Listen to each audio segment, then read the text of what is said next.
In the isolated Montana Territory mountains during the winter of 1876, a German doctor named Theodor Brennan made a discovery that would haunt his life forever. Medical records documenting 5 generations of deliberate inbreeding within a single Irish family were found by him inside a remote cabin, 23 miles from the nearest settlement. But the most disturbing part was not that. Preserved in oiled cloth and hidden beneath floorboards were the remains of 7 infants, all bearing identical deformities. According to their own parents, these marks rendered them unworthy of life. For over a century, the Donnelly family had been practicing selective infanticide, eliminating any child born with visible genetic defects to maintain their carefully constructed facade of normalcy. Everything the medical community believed about heredity, family bonds, and the lengths people would go to protect their bloodline's dark secrets would be challenged by what Dr. Brennan discovered next. His uncovered evidence suggested this was not an isolated case of frontier madness, but part of a deliberate genetic experiment. This experiment had been refined and perfected across generations, spanning 2 continents and nearly 100 years of carefully concealed family practices. Before we continue with the horrific genetic legacy of the Donnelly family, make sure to subscribe to our channel and hit that notification bell. Also, let us know in the comments what state or city you're listening from. Hearing from our worldwide community of mystery enthusiasts is something we love.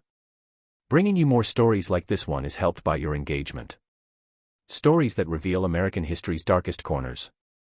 Not in Montana's unforgiving wilderness, but in the rolling green hills of County Cork, Ireland, is where the story Dr. Brennan would later document in his private journals began. It was there, during the harsh winter of 1798, that the Donnelly bloodline first took its twisted turn toward genetic catastrophe. The very edge of American civilization in 1874 was represented by the Montana Territory, a land where federal authority existed more in theory than practice. Barely 8,000 souls were boasted by Helena, the territorial capital, clustered around the mining operations that had sparked the region's growth. Only scattered mining camps, isolated homesteads, and native tribes, still actively resisting white settlers' encroachment, were held by the surrounding mountains. A landscape carved by violence and shaped by desperation was this, where families could disappear for months without anyone asking questions, where lives were regularly claimed by the harsh winters, and where the territorial government's reach extended only as far as its scattered deputies could ride through treacherous mountain passes. By 1874, the gold rush that had initially drawn settlers to Montana was beginning to wane, leaving behind abandoned claims and desperate men willing to try anything for survival. Across hundreds of miles of wilderness, supply lines stretched thin, making even basic necessities scarce and expensive. Virtually non-existent outside Helena was medical care. And even there it consisted mainly of army surgeons and self-taught frontier doctors whose knowledge was limited to treating gunshot wounds and setting broken bones. Precisely this isolation and lack of oversight is what made Montana Territory attractive to certain types of settlers, those who needed to disappear from civilized society and its inconvenient questions. Into this unforgiving landscape came Patrick Donnelly and his wife Bridget, along with their 4 surviving children, Seamus, age 19, Moira, 17, Colleen, 15, and young Declan, barely 12. On a freight wagon in September 1874, they arrived in Helena. Their possessions were carefully packed in wooden crates that suggested wealth unusual for typical Irish immigrants. A successful potato farmer fleeing the Irish famine's lingering effects was how Patrick presented himself, but his hands showed none of the calluses typical of agricultural work. Instead, his fingers bore the ink stains of a man accustomed to record-keeping, and his speech carried the educated accent of someone who had received formal schooling, rare luxuries for an Irish peasant of that era. As a woman perpetually on the edge of nervous collapse, Bridget Donnelly struck observers. Small-boned and prematurely aged, she rarely spoke above a whisper and kept her children close with an intensity that bordered on obsession. Exclusively in gold coins, local merchants noted, she paid for supplies, counting each one multiple times before reluctantly parting with it. A haunted quality was held by her eyes that suggested she had witnessed horrors that went far beyond the typical hardships of frontier life. That the Donnellys carried elaborately falsified papers from New York was what the Territorial Land Office didn't know. These documents claimed residence in Brooklyn for 3 years prior to their westward journey. Expertly forged were the documents, complete with fake employment records and fabricated references that would have fooled all but the most thorough investigation. In reality, they had never lived in New York. They had fled directly from Ireland after a scandal that had shaken their rural community to its core, a scandal that involved the local parish priest discovering what he called an abomination against God and nature within their extended family. A man known for his discretion regarding parishioners' private struggles, Father Michael O'Sullivan, had become so horrified by what he discovered about the Donnelly family practices that he threatened immediate excommunication and exposure to British authorities. The priest's usually steady hand had trembled as he wrote his final warning to Patrick Donnelly: "What you have done in the name of bloodline purity is a sin that cries out to heaven for vengeance. Leave this parish immediately, or I will ensure that every soul in County Cork knows the true nature of your family's abominations." From the territorial government, Patrick had purchased 160 acres of remote mountain land, paying in gold coins that raised no suspicions in a territory where such currency was common among former miners and prospectors. In a narrow valley between two steep ridges, the land sat, accessible only by a treacherous mountain trail that became completely impassable during the worst winter months.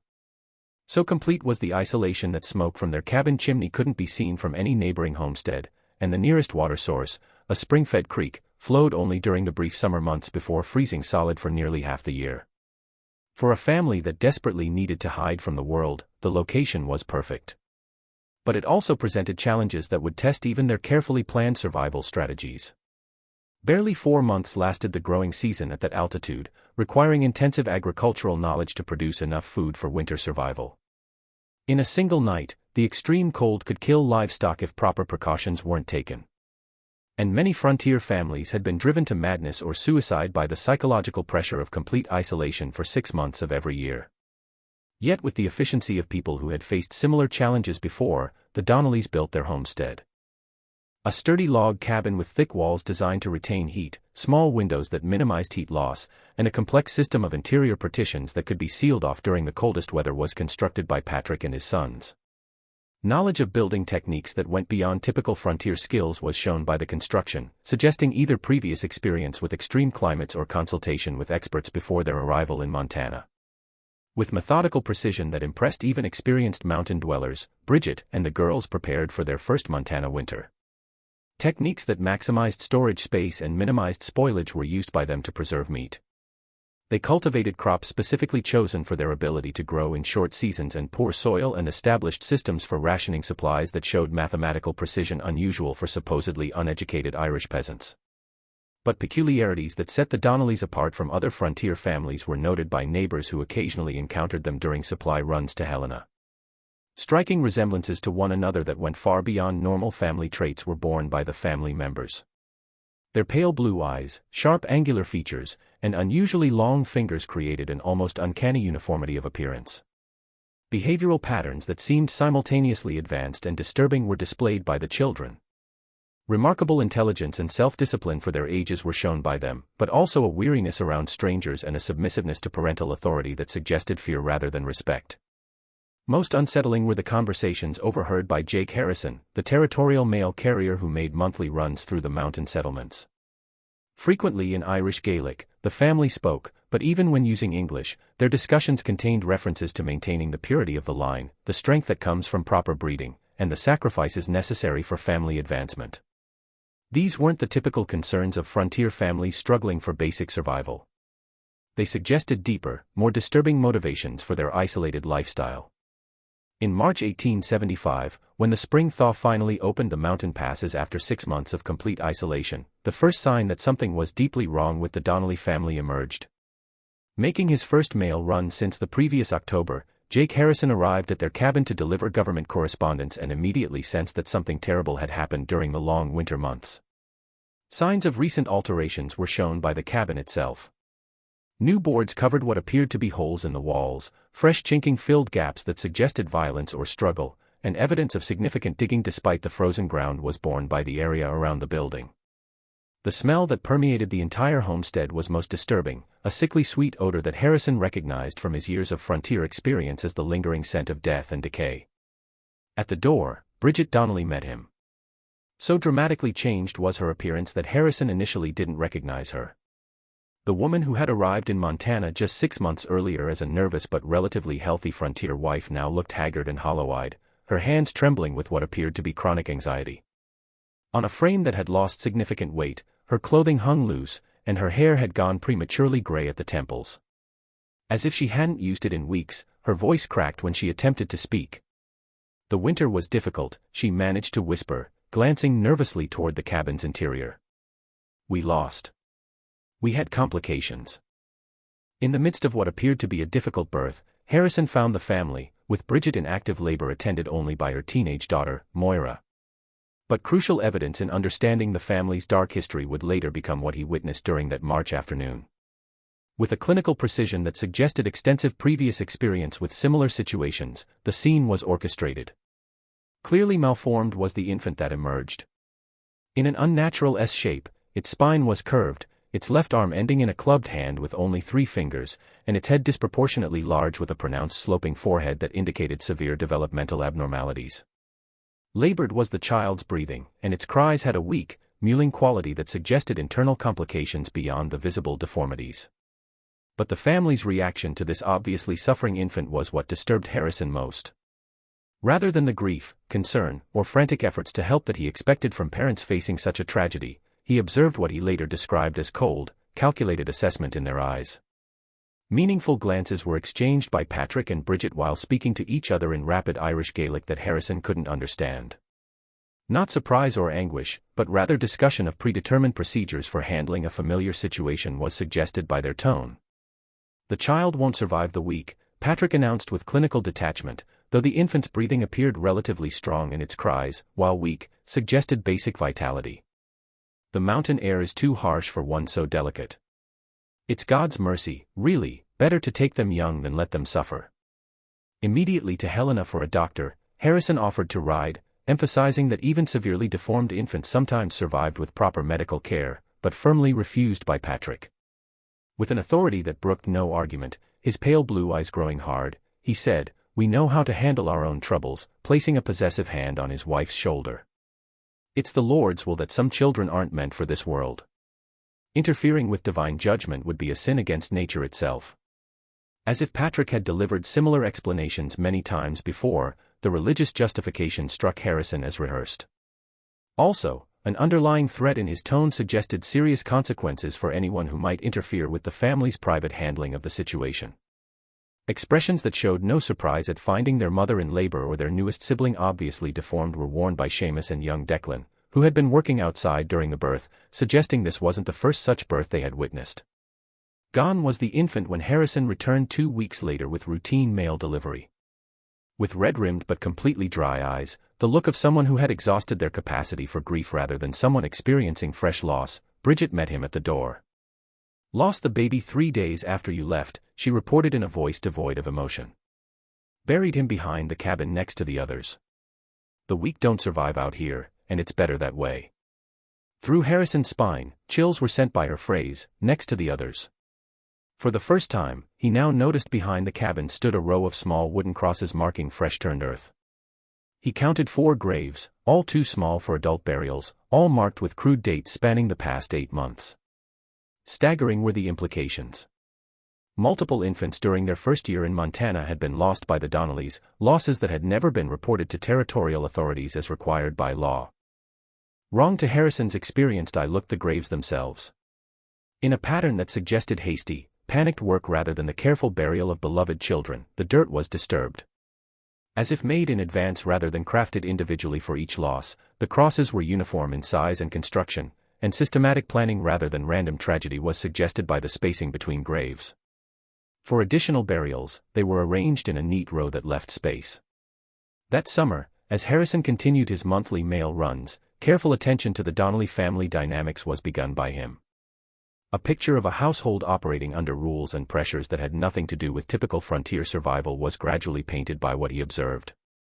The careful precision of people who knew that mistakes carried severe consequences was how the children moved, and patterns of communication that suggested shared knowledge of family secrets too dangerous to discuss openly were shown by their interactions with each other. Despite being only 17 and 15, Moira and Colleen carried themselves with the knowledge and weariness of much older women. With efficiency that went beyond normal teenage competence, they handled domestic tasks. But a haunted quality was held by their eyes that suggested they had witnessed things that fundamentally changed their understanding of family relationships. A deference that seemed rooted in fear rather than respect was carried by their voices when they spoke to their parents. A pronounced stutter that seemed to worsen whenever his father was present had been developed by Seamus, the eldest son at 19. At sudden movements, he flinched and avoided eye contact with anyone outside the immediate family. His reaction to questions about family life was most disturbing. He would begin to respond normally, then catch himself and fall silent as if remembering consequences for revealing family information. Young Declan appeared the most normal of the children, but once he was caught by Harrison staring at the small cemetery behind the cabin with an expression of terror rather than sadness. Sometimes babies aren't right, and Father says God doesn't want them to suffer, but sometimes I think maybe God didn't decide, the boy had responded when asked about his deceased siblings. As if realizing he had said something forbidden, the child had immediately clapped his hand over his mouth and refused to speak another word during Harrison's entire visit. Most disturbing were the conversations Harrison sometimes overheard when approaching the cabin quietly through the forest. Frequently about keeping the line pure, maintaining the strength of the blood, and the sacrifices our ancestors made to preserve what matters, the family spoke. Irish phrases that Harrison couldn't translate were used by them, but the tone suggested rituals or traditions that went far beyond normal family customs. References to the others back home, what happened to the weak ones, and most chillingly, discussions of which children show the signs, and how to handle the imperfect ones, were there. A picture of a family operating according to beliefs and practices that predated their arrival in Montana by many years, possibly generations, was painted by these conversations. Not just a refuge from civilization was the isolated mountain homestead. It was a carefully chosen location where traditions that would be impossible to maintain under the scrutiny of normal community life could be continued by the family. As 1875 progressed into its harsh winter months, complete once again became the Donnelly family's isolation. From November through March, snow blocked the mountain passes, cutting them off entirely from the outside world for the second time since their arrival in Montana territory. But it was during this second period of isolation that the true nature of their genetic legacy began to manifest in ways that would eventually draw the attention of territorial authorities and shock even the frontier's hardened residents. In October 1875, Dr. Theodore Brennan, the territorial physician who would later investigate the family, had arrived in Helena, carrying with him medical texts and knowledge that represented the cutting edge of hereditary science.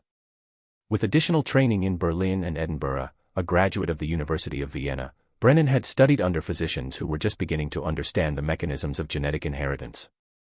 Works by Francis Galton and other pioneers of what would later become known as genetics were contained in his medical library, giving him knowledge that wouldn't become common medical understanding for decades to come.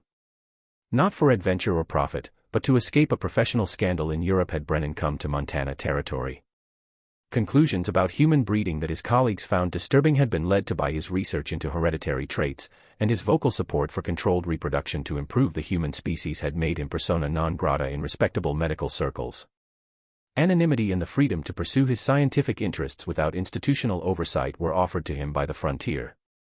Ironically, for their own disturbing purposes, the same freedom had attracted the Donnelly family. During the winter of 1875 to 1876, Brennan received his first hint that something was seriously amiss in the mountain valleys when Jake Harrison arrived at his Helena office in February. Having risked the dangerous winter trail to seek medical consultation, Harrison described phenomena that defied his 8 years of experience in the Montana wilderness. Strange lights seen coming from the Donnelly cabin at odd hours of the night, smoke patterns that suggested fires being burned at unusual times and temperatures, and most disturbing of all, sounds that carried across the frozen landscape during the still winter nights. "Doctor," Harrison said, his weathered face creased with worry and confusion, "I've been carrying mail through these mountains for 8 years. I know the difference between normal frontier hardship and something genuinely wrong. What I'm hearing from the cabin in the dead of winter, it's not the sound of people dealing with ordinary troubles. There's crying that goes on for hours, then stops so suddenly it's like someone threw a switch. And there's singing, if you can call it that doesn't sound quite human. The melody is wrong, like it's meant for voices that don't work the same way ours do."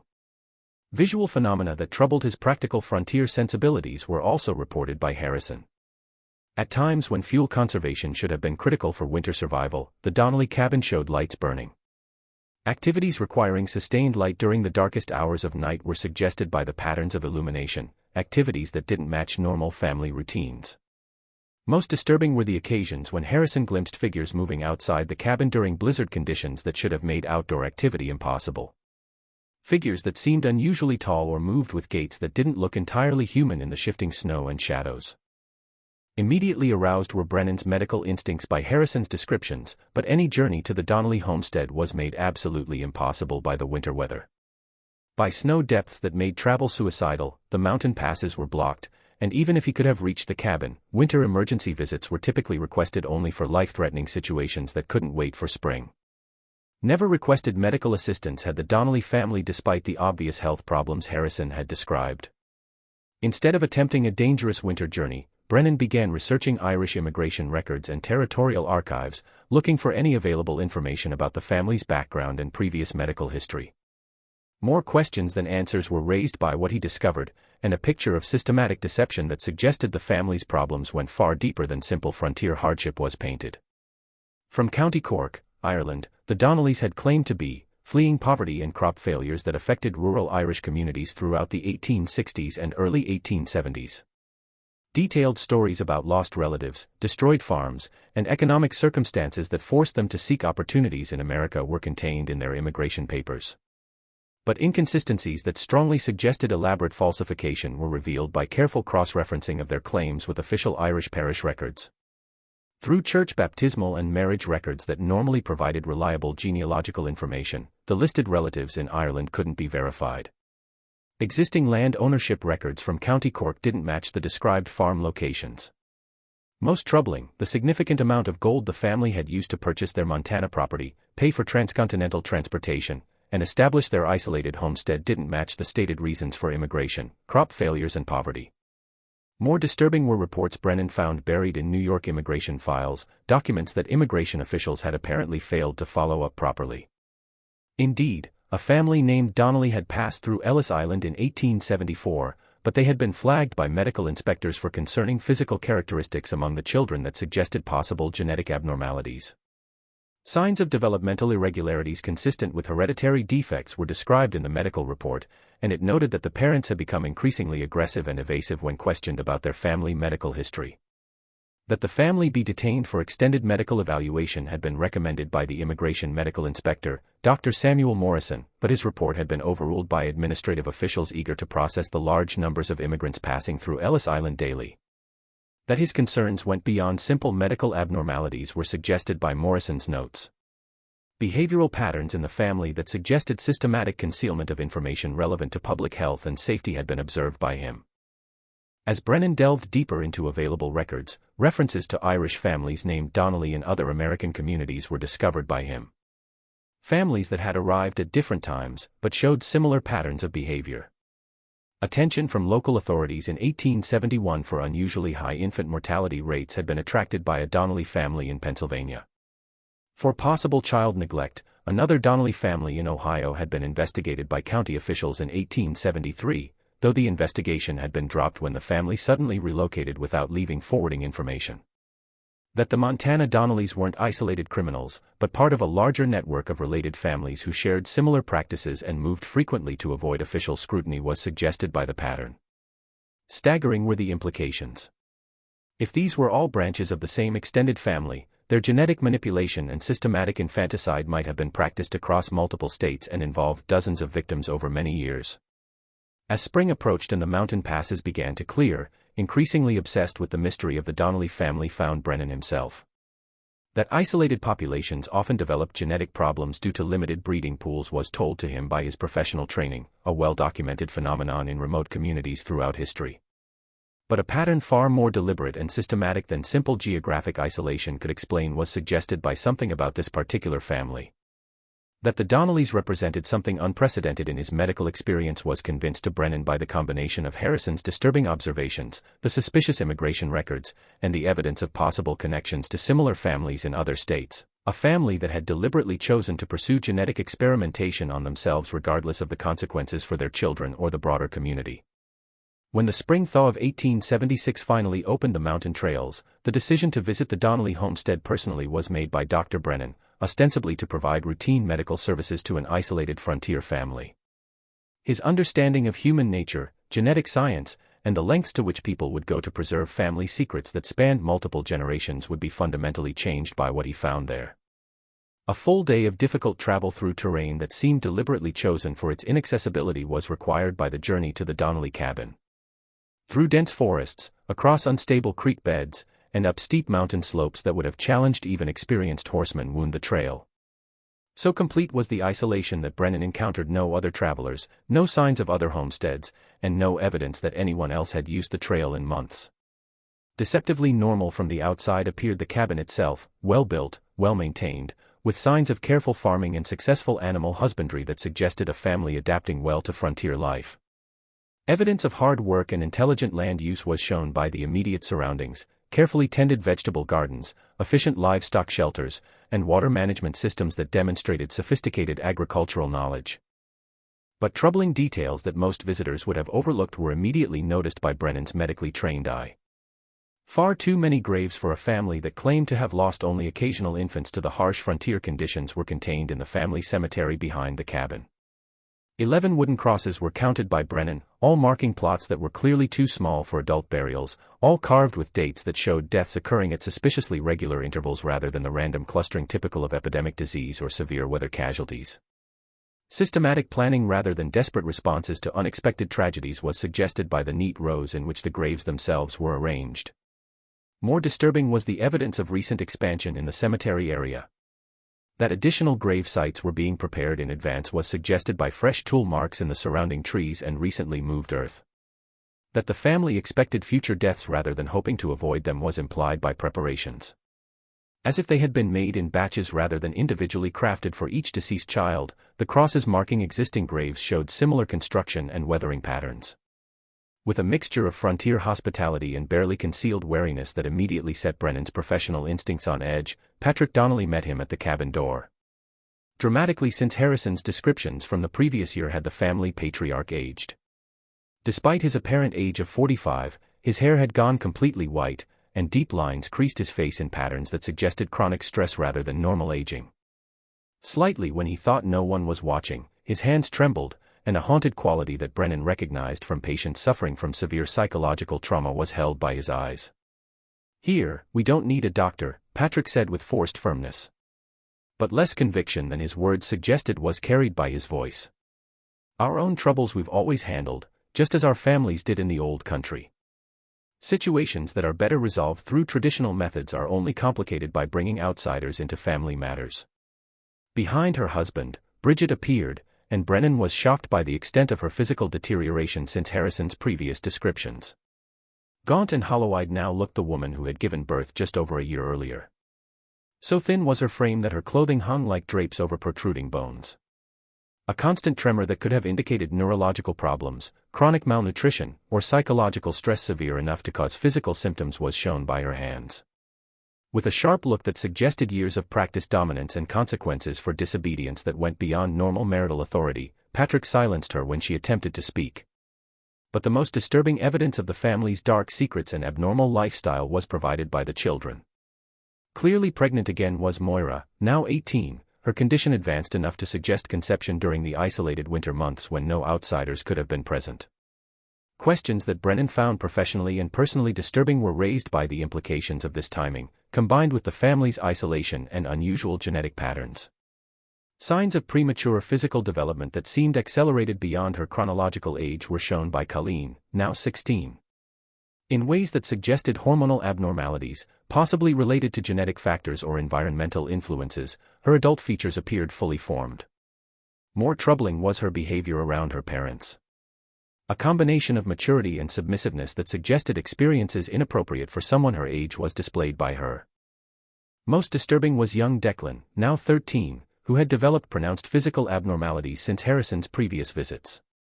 Clear asymmetry was shown by the boy's facial features, with one side of his face appearing normally developed, while the other showed signs of arrested growth or malformation. A pronounced limp that suggested spinal curvature was how he walked, and the elongated fingers and unusual joint flexibility that Brennan recognized as possible indicators of genetic connective tissue disorders were shown by his hands. Family dynamics that defied normal social conventions and suggested psychological pressures that went far beyond typical frontier hardships were observed by Brennan during his brief initial visit. With a combination of fear and resignation that indicated consequences for disobedience far more severe than normal parental discipline, the older children deferred to their parents. As if they had learned through experience that spontaneous behavior could trigger unpredictable and dangerous responses, their movements were careful and calculated. Eye contact with both his parents and the visiting doctor was avoided by Seamus, the eldest son at 20. To the point where he could barely communicate, his pronounced stutter had worsened, and some internal struggle that left him visibly agitated throughout Brennan's visit seemed to be fought by him. Seamus would begin to respond normally when asked direct questions about family life or his own health, then catch himself mid-sentence and fall silent, as if remembering severe consequences for revealing family information to outsiders. As abnormal for typical frontier households also struck Brennan were the family's living arrangements. Into more separate spaces than necessary for privacy alone was divided the cabin's interior, with heavy curtains and locked doors that seemed designed to conceal activities rather than simply organize family life. Ongoing activities that the family didn't want their visitor to observe were suggested by sounds from other parts of the cabin, and there were smells, medicinal, organic, and vaguely disturbing, that implied practices beyond normal frontier medicine or food preservation.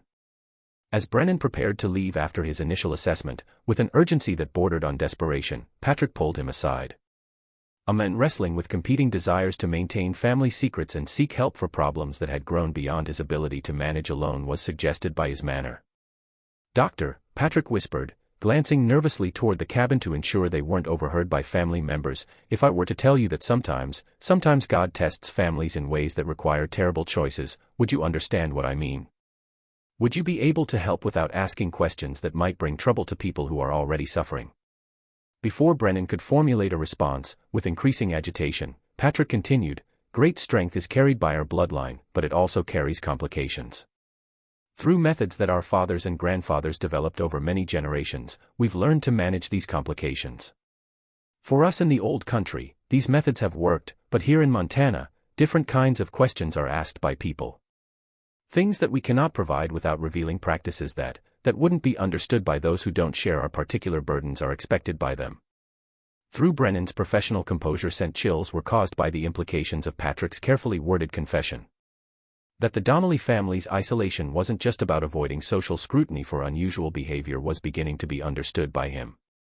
It was about hiding systematic practices that would horrify even the frontier's rough-and-tumble society, practices that had been refined and perfected over multiple generations before being transplanted to the American wilderness. 2 months after his initial visit, an urgent message from Jake Harrison that would force him to confront the full horror of the Donnelly family's genetic legacy was received by Dr. Brennan. By a local trapper who had risked the treacherous mountain trail, the message was delivered, containing only a few hastily scrawled words: "Donnelly woman in bad labor. Family asking for doctor. Something wrong beyond normal birthing troubles. Come quick if you can." For the first time since their arrival in Montana territory, outside medical assistance was being requested by the Donnelly family, a dramatic departure from their previous insistence on handling all family matters privately. That even their extensive experience with difficult births couldn't provide adequate solutions was suggested by complications so severe that they had overcome their obsessive secrecy to ask for help. On a sweltering July afternoon, Brennan arrived at the mountain cabin to find a scene that would haunt his nightmares for decades to come. The oppressive heat had turned the isolated valley into a furnace, and thick with humidity that made breathing difficult even for healthy individuals hung the air. Even more stifling was the atmosphere inside the cabin, heavy with the smells of sweat, blood, and something else, a sickly sweet odor that Brennan couldn't immediately identify, but that triggered his instincts as deeply wrong. In the cabin's back room lay Moira Donnelly, her labor complicated by factors that became immediately apparent to Brennan's trained eye. The young woman was giving birth to twins, but these weren't ordinary multiple births. At the torso were conjoined the infants, and they appeared to share major internal organs, a condition that Brennan knew was almost always fatal in an era before advanced surgical intervention. But the family's reaction to this obviously catastrophic development was what shocked him most, rather than the medical complexity of the situation. Rather than the panic, grief, and desperate hope for divine intervention that he expected from parents facing such a tragedy, a cold, methodical response that suggested they had dealt with similar situations many times before was displayed by the Donnellys. With the efficiency of people following a well-established protocol worked together Patrick and Bridget. Purposeful rather than frantic were their movements, coordinated. Materials and instruments that clearly weren't intended for celebrating a birth, but rather for managing a situation that required immediate and decisive action were prepared by Seamus and Colleen. A medical challenge that would have strained the resources of even the best-equipped hospitals of the era was presented by the twins themselves. Not only external tissue connections were shared by them, but they appeared to have integrated cardiovascular and nervous systems that made separation impossible with 1876 medical technology. Clearly stronger than the other was one infant, but signs of vitality that suggested they might survive for days or even weeks if provided with appropriate supportive care were shown by both. "Doctor," Patrick said with clinical detachment that chilled Brennan's blood, "honestly, we need you to tell us whether they can be separated, whether any medical procedure that might allow one of them to survive as a normal child exists there." As Brennan began his examination of the conjoined twins, something that made his blood run cold was noticed by him. Filled with detailed drawings and notes documenting similar births over what appeared to be many decades were leather-bound journals hidden beneath the birthing bed. Careful anatomical sketches of infants with various deformities, cleft palates, missing limbs, spinal malformations, extra digits, and conditions that Brennan had never seen illustrated with such clinical precision, were shown by page after page. With notes in Irish, Gaelic and English were annotated each drawing, dated entries that spanned several decades and multiple geographic locations. Detailed descriptions of remedial measures taken to address these genetic complications using terminology that suggested medical knowledge far beyond what typical frontier families would possess were included in some entries.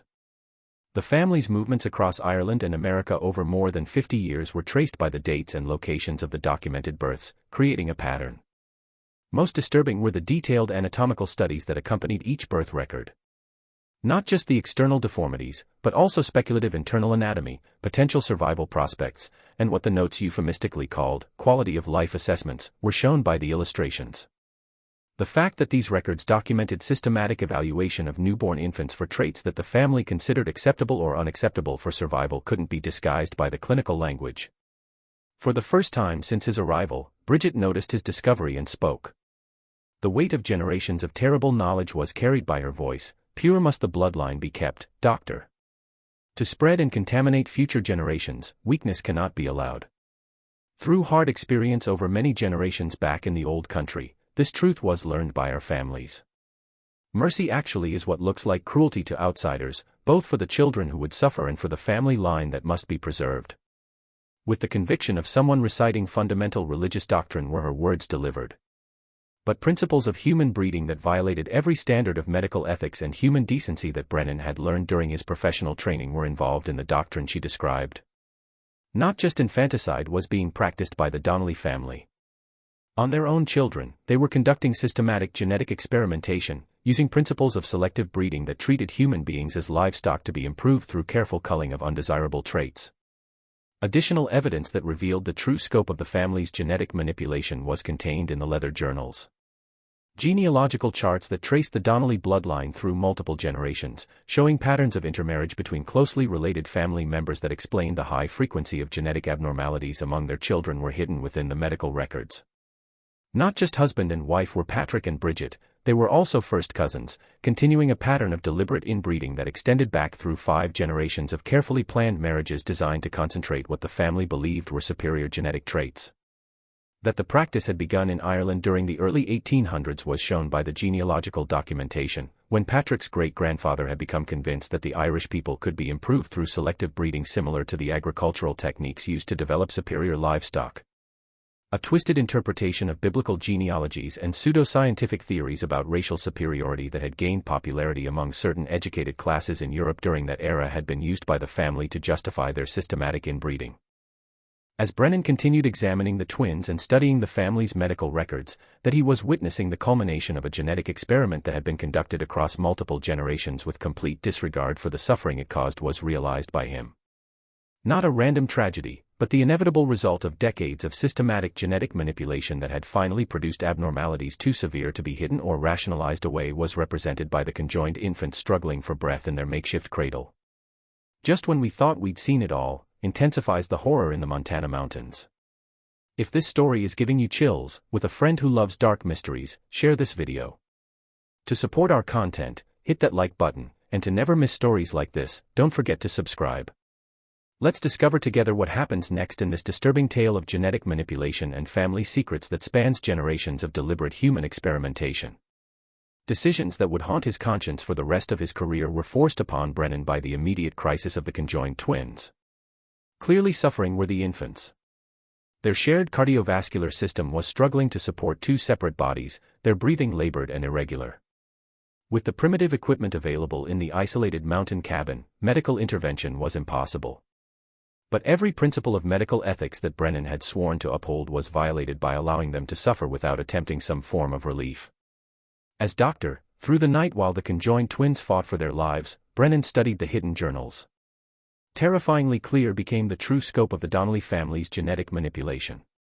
Not just 5 generations of selective breeding and systematic infanticide, but a comprehensive program of human experimentation that had been practiced with scientific precision for over a century were documented by the records.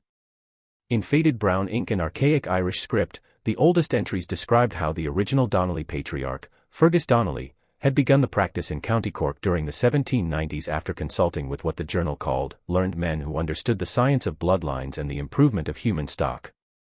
That Fergus had been influenced by agricultural breeding theories that were becoming popular among progressive farmers of the era was revealed by these early entries, men who had achieved remarkable success in developing superior breeds of cattle, horses, and sheep through careful selection and controlled mating.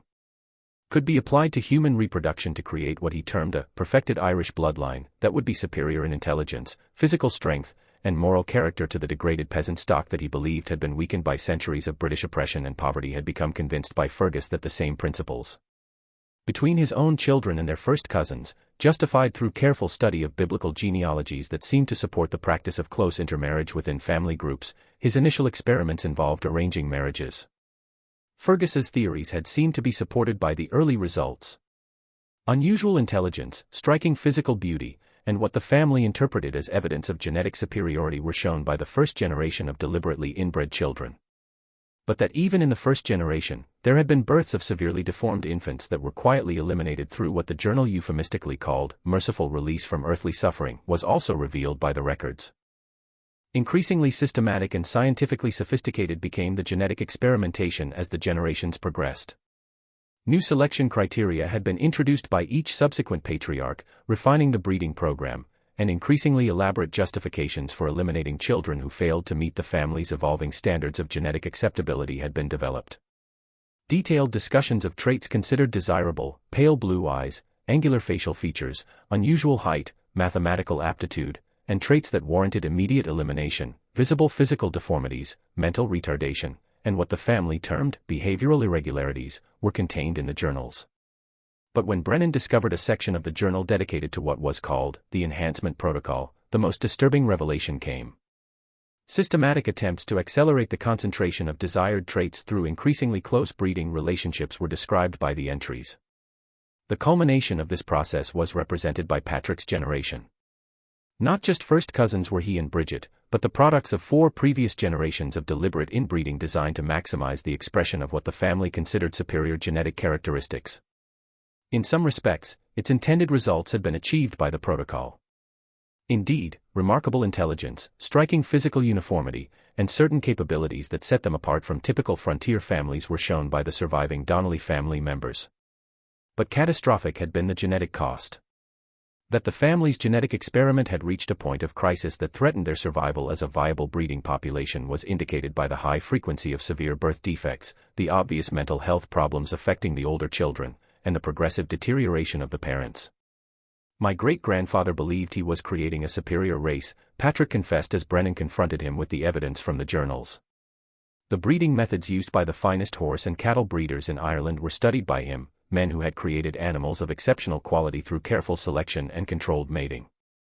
That the Irish people had been degraded by centuries of poverty and oppression was believed by him, and that only through deliberate improvement of our bloodlines could we reclaim our rightful position as a superior people. A mixture of pride and growing doubt was carried by Patrick's voice as he continued, "For 4 generations, the method seemed to work. Of exceptional intelligence and beauty, our family produced children. Leaders and innovators could have been these men and women if the world had been ready to recognize our superiority. But terrible has been the cost, so many children born wrong. From lives that would have brought nothing but suffering to themselves and shame to the family line, so many who had to be released." A far different picture than the family's eugenic fantasies was painted by the genetic reality that Brennan understood from his advanced medical training. Through selective breeding, the Donnelly bloodline hadn't been purified and improved. Through the accumulation of recessive genetic traits that produced increasingly severe abnormalities with each generation, it had been systematically destroyed.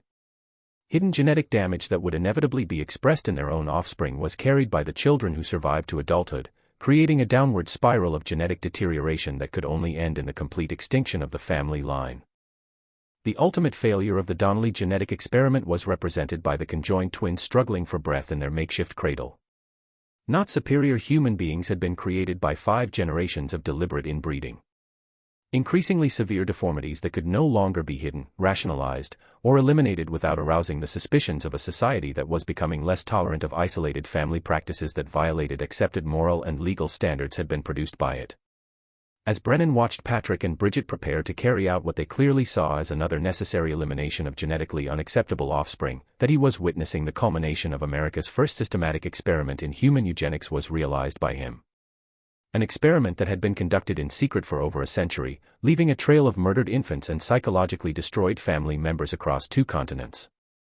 A battle not just for the lives of 2 suffering infants, but for the soul of a family that had lost all sense of human decency in pursuit of genetic perfection that existed only in their own twisted imagination became the immediate confrontation over the fate of the conjoined twins. The end of their century-long genetic experiment and the beginning of a reckoning that would expose one of the darkest chapters in the intersection of family secrets, primitive genetic science, and the American frontier's tolerance for isolated communities operating beyond the reach of civilized oversight was marked by the confrontation between Dr. Brennan and the Donnelly family over the fate of the conjoined twins. That their isolated practices could no longer be sustained in an increasingly connected American society was forced upon the Donnellys by Brennan's intervention, backed by his authority as territorial physician and his explicit threat to involve federal marshals if the family harmed the twins, where unusual infant mortality rates and suspicious family dynamics would inevitably attract official attention that could no longer be avoided through geographic isolation alone. Only 3 days survived the twins despite Brennan's best efforts to provide supportive care with the primitive medical equipment available in the remote mountain cabin. Unable to sustain life proved their shared cardiovascular system, and during the pre-dawn hours of Brennan's 3rd day at the homestead, they died quietly. But as the final undeniable proof of the devastating consequences of the Donnelly family's genetic manipulation served their brief existence. Consequences that could no longer be hidden from the outside world or rationalized through religious justifications that had become increasingly hollow with each generation of systematic inbreeding. The legal authority Brennan needed to conduct a thorough investigation of the family's practices and medical history was provided to him by the twins' death. Evidence of systematic infanticide spanning multiple generations and involving at least 23 documented cases of children who had been eliminated for various genetic defects, ranging from visible physical deformities to behavioral traits that the family found unacceptable, was revealed by his examination of the 11 small graves behind the cabin, combined with detailed study of the family's medical journals and genealogical records. The full extent of their family history and the systematic genetic experimentation that had consumed 5 generations of his lineage was finally revealed by Patrick Donnelly when faced with overwhelming evidence and the threat of murder charges that could result in execution under territorial law. In Ireland during the early 1800s had the practice begun, when his great-grandfather Fergus had become obsessed with creating what he called a perfect Irish bloodline, through selective breeding techniques adapted from agricultural animal husbandry. A combination of pseudoscientific theories about human improvement, twisted religious interpretations that portrayed genetic defects as divine punishment for racial impurity, and social Darwinist philosophies that were gaining popularity among certain educated classes during the mid-19th century had been used by the family to justify their actions. That eliminating defective offspring was not murder, but rather a form of genetic stewardship that would eventually produce human beings superior to the degraded masses of common people had been convinced by themselves. For every member of the family, catastrophic had been the psychological toll of maintaining these beliefs and practices across multiple generations. Chronic anxiety and depression that had worsened dramatically as the genetic consequences of inbreeding became impossible to ignore had been suffered by Patrick himself. Multiple nervous breakdowns had been experienced by Bridget, and signs of what Brennan recognized as severe post-traumatic stress resulting from years of participating in the systematic murder of her own children were shown by her. A tragic spectrum of psychological and physical damage resulting from both genetic factors and the traumatic environment in which they had been raised was presented by the surviving children. When questioned about his role in the family's practices, a complete mental breakdown was suffered by Seamus, the eldest son, revealing that from the age of 12, he had been forced to participate in the elimination of defective siblings. Of psychological trauma so severe that Brennan doubted he would ever recover sufficiently to function in normal society were symptoms his profound stutter and inability to maintain eye contact. Physical and psychological symptoms that would require years of treatment to address were shown by Moira and Colleen, both products of the family's systematic inbreeding. To accept their roles as breeding stock for continuing the family line had both young women been psychologically conditioned, and signs of sexual abuse that suggested their father had been preparing them for marriages to their own brothers, the logical continuation of the family's genetic concentration program, were shown by both. For territorial authorities, the most complex challenge was presented by young Declan, whose physical deformities made him a living reminder of the family's genetic failures. Ongoing medical treatment would require his spinal curvature and facial asymmetry, which were progressive conditions, but so severely damaged by witnessing years of infanticide and abuse had his psychological state been that he posed potential dangers to himself and others. One night from territorial custody, the boy disappeared, vanishing into the Montana wilderness without leaving any trace that would allow authorities to determine his fate. By the unprecedented nature of their crimes and the territorial justice system's lack of experience with cases involving systematic genetic experimentation and generational patterns of infanticide were complicated the legal proceedings against Patrick and Bridget Donnelly. Appropriate charges for crimes that spanned multiple generations and jurisdictions were struggled to be found by the territorial prosecutor, while that the defendants were victims of hereditary mental illness rather than calculating criminals who had systematically murdered their own children was attempted to be argued by defense attorneys. Attention from medical and legal experts throughout the American territories was attracted by the case, but much of the evidence and testimony never reached the broader public because of the remote location and primitive communication systems of the era. In territorial custody before their cases could come to trial died both Patrick and Bridget Donnelly. From what appeared to be a stroke brought on by the psychological stress of having his life's work exposed as a catastrophic failure died Patrick, and Bridget from complications related to her final pregnancy, which ended in yet another severely malformed stillbirth that seemed to symbolize the ultimate futility of the family's genetic experimentation. Part of early medical literature on the dangers of consanguineous marriage and the genetic consequences of systematic inbreeding became Dr. Brennan's detailed documentation of the case. Some of the first systematic evidence of the relationship between close family intermarriage and increased rates of genetic abnormalities in offspring were provided by his professional reports, published in territorial medical journals and later in national medical publications. However, the full details of what he had discovered, including the systematic infanticide and psychological abuse that had characterized the Donnelly family's practices, were never published by him. His lifelong struggle to understand how human beings could systematically eliminate their own children in pursuit of genetic perfection that existed only in their own twisted imagination was revealed by Brennan's private journals, discovered after his death in 1923. Recurring nightmares about the conjoined twins and persistent guilt about his inability to save the children who had been murdered before his intervention could protect them were described in his notes. After the family's arrest, the Donnelly homestead was abandoned, and to territorial ownership reverted the mountain property when no surviving relatives could be located to claim inheritance rights. The area was avoided by local residents partly due to practical concerns about the harsh winter conditions that had made the location appealing to the family, but also because of growing awareness of the horrors that had taken place there. What had become an unofficial monument to the dangers of genetic experimentation conducted without ethical oversight or scientific understanding was prevented from being disturbed by curious visitors by the isolation that had once protected the family's secrets, now serving as a natural barrier. A permanent reminder of the ultimate failure of humanity's first systematic experiment in genetic eugenics was served by the small cemetery behind the cabin with its 11 documented graves and evidence of additional unmarked burial sites. The moral bankruptcy of theories that valued genetic purity over basic human decency and parental love was stood as testimony to by the neat rows of crosses marking the graves of murdered infants. In other isolated American communities in the decades following the exposure of the Donnelly family's practices, similar cases began to emerge, suggesting that the Montana family had not been unique in their experimentation with human breeding techniques. Changing attitudes about marriage laws, child protection, and the need for government oversight of isolated communities that might be conducting practices harmful to their members or to society as a whole were contributed to by the growing body of evidence about the genetic and psychological consequences of systematic inbreeding. Far beyond their own tragic story extended the legacy of the Donnelly family's genetic experiment. Early evidence for genetic theories that would later become fundamental to modern understanding of heredity was provided by their case, while evolving legal and ethical standards for child protection that would eventually make such family-based eugenics programs impossible to sustain in American society were contributed to by their systematic infanticide practices.